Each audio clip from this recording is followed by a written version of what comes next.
Let's move on to Live. the for a while. You said right. Hey, hello. Yes, I did. Oh yeah. I just thought I might as well just do it now because I've just gone live. Yeah, and yeah, I thought why not debate? So, Let's right, go. where do you want to start? Should I start or you start? Or I'm just gonna say abortion is immoral. Prove me wrong. Give me your best argument, your principal reason how abortion is justified, how it's morally permissible. Let's go. yeah, sure. I mean, I've got a couple of conclusions in which I think you would probably, or at least I'd hope that you'd find absurd, where if we go off the basis that abortion is actually is immoral. For example, would you say in the cases of rape, in the cases of you know the life of the mother, in any of those cases, would you say that it's still immoral, or would you say that in those cases it would be okay to have an abortion? Yeah, so I give a medical exception to save the mother's life, but I don't give a grape exception. You don't give a grape exception. So in the No. case where, of course, let's for example, there was a case in Peru of a 5-year-old girl who got pregnant. Would you say that she should be carry the pregnancy instead of being able to get an abortion? Yeah, so like when people are usually this young, right? And they're almost certainly going to meet the, I guess, criteria for what would be the medical exception because there's an extreme high risk of death to their life. If there's no risk of death to their life, and the only like reason you have is just they're young, I don't think somebody's age justifies killing a human being. So yeah, I think that would still be a ultimate good thing to bring about another human being's life. So yeah, I would. I don't think you should be able to kill the child. Okay, I mean, also you of course we have the issue of course they're gonna have to raise that child, especially being so young with They're them. not obligated to raise it. Yeah, they obviously may not be obligated. They can obviously put out for adoption, although that's not always the case in many scenarios. But again, I mean, I guess you just have to. You said that you would force them to, carry the child to term, and so or carry the baby to term, and so essentially, I mean, yeah, I guess that's your opinion, Well, but there's clearly a point where you would also force women to keep their babies alive, right? Like you are the exact same as me, right? You yeah, do. up There is a until point where you obligate 20. women to sustain their children's lives. The difference is for you, the child being an alive human being isn't enough for you to grant them moral consideration. I'm curious when a human being deserves moral consideration for you. When do we For say me, it's wrong to kill them? yeah, for me, I've made my point clear before. 24 to 28 weeks, point at which they typically develop consciousness. It's generally agreed upon scientifically as a consensus that that's when, and so I place more value on past, present, and future What is consciousness. consciousness? That's a good question. Even the best scientists in the world wouldn't be able to give a comprehensive answer. But again, we tend to look at when certain, brain activity is essentially active in Yeah, so what the is it though? brain. Like what can you at least just give me like some kind of example or definition of this thing you're talking about that you care about? So in the specifics of preborn babies, we usually see like neurons firing in their brains. A certain term for it, I don't remember it, this exact moment, but we can detect brain activity and actual neurons firing, and so I place value in that conscious experience, and that's kind of my view of consciousness in this specific scenario. So would you say we don't grant moral consideration to beings until they have what was your conjunct again? What do they need? Past, present, and future consciousness. Oh, okay, cool. So let me just like pose a question to you since you've already like attempted to get me on like an absurdity. Let's see what you would say. Suppose we had like a newborn who like wasn't conscious, right? But all we had to do to allow them to be conscious is provide medical care to this newborn for the next 60 minutes, right? They've never been conscious before, and they're going to be in 60 minutes. However, somebody has intercourse with the newborn and then smashes the newborn's brains in. All right, did they violate that newborn's rights or did they commit harm to the newborn? Um, they violate rates. In this case, would that person be the? You said did they would they violate the newborn's rights?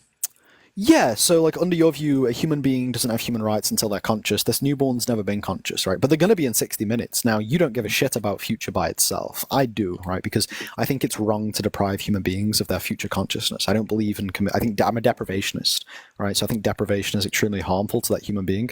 Whereas you would say, well, it's not harmful to kill them even, 30 seconds before they're conscious. So if somebody uses the newborn as a sex doll, all right, and then kills it after, just an hour before it's going to have this conscious experience, have they committed harm or violated that newborn's rights? Okay, I mean, that's a very specific scenario, but I mean, in my case, again, I don't place any more value on it, so I wouldn't say that they've, I wouldn't really, care about what happens to that newborn. But regardless, again, someone may have intended to, have that child. So in that case, especially if it's after 24 to 28 weeks, but if it's before consciousness, then I wouldn't really place much value. But again, So did they do anything wrong to the newborn when they had sex with it and killed it? um, you said, did they do anything wrong to the newborn when they? Yeah, did they commit harm against the newborn? In terms of physical pain, perhaps, but again, I wouldn't place any. No, there's no physical pain. I already told you. They're not conscious. They're not having a subjective experience. This is a comatose newborn who is literally going to have this thing you care about in 1 hour. Now, you would say because they don't meet your past future conjuncts, who gives a shit, right? So if somebody does use it as a sex doll and then smashes its brains in, did they do harm to the newborn? Just a yes or no? No. Okay, no. They didn't do harm to the newborn. Okay. Cool. All right. Then, no, I wouldn't place any value on the newborn. As I've said, again, that's a very specific scenario because I don't know how many cases they be outside of the body yet they're going to be conscious in 60 minutes. That's like a certain hypothetical, which is very specific and usually never happens. It's called driving you to your... Come on, you're smart enough to know what a hypothetical is, right? In what situation are you going to have a baby that's going to be conscious in 60 minutes? And then yeah, sure. A child is born in a state of comatose, right? For example, we could look at like children like Jackson Buell who had microanencephaly, right? And like even in cases of like, let's just say this like hypothetical is fucking like so absurd, less than 1%. You are smart enough to know that a hypothetical, if it does not violate a single classical law of logic or a modal law, there is not a single problem with the hypothetical. It is valid, and it's simply to drive you to the logical absurdities that your position leads to. So far, it's great having sex with newborns and killing them an hour before they're conscious isn't harmful. I don't know why you're adding in the intercourse part. I think it's just a little... It's just to literally show you how absurd it is. In which, why would that ever be... how that would ever happen, but wait, I don't see don't be disingenuous, like, I'm not just being disingenuous, but you're bringing up very specific situation which just like literally never occurred. This weird hypothetical.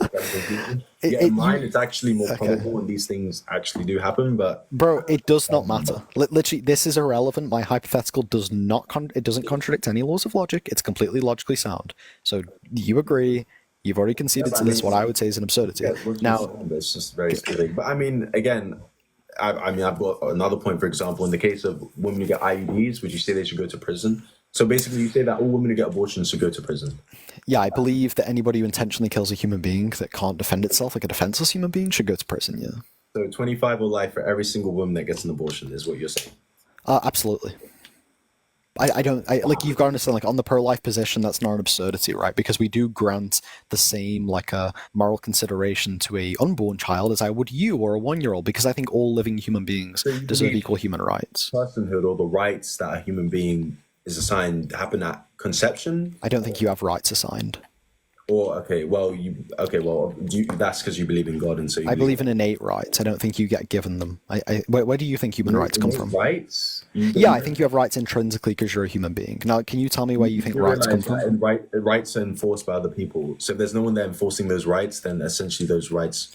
Wait, no, I don't think in order for rights to exist, they have to be enforced by a society or a government. Is that your stance? I believe they essentially would have to. I don't believe in inherent rights. If you're going to have certain rights, you're basically saying that you have a more obligation to something or a certain obligation to something. And so someone has to enforce that. If no one's enforcing that, those rights are...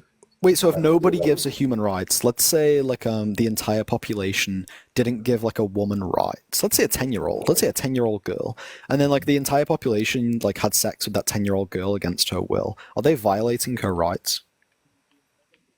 If they're in a system or country which has rights that say those things are being violated. No, the entire world, and no government recognizes, and not a single member of society gives this 10-year-old girl rights. And if everyone starts to grape that 10-year-old, are they violating her rights? As I said, I don't believe in inherent rights. So there's no rights violation?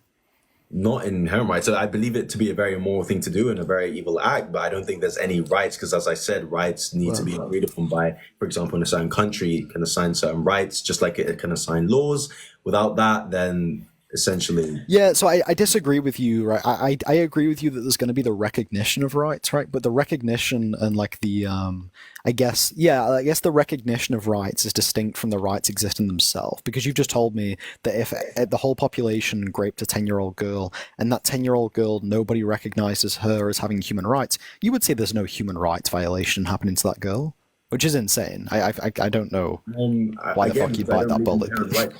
Where do you think these inherent rights come from? Like, what?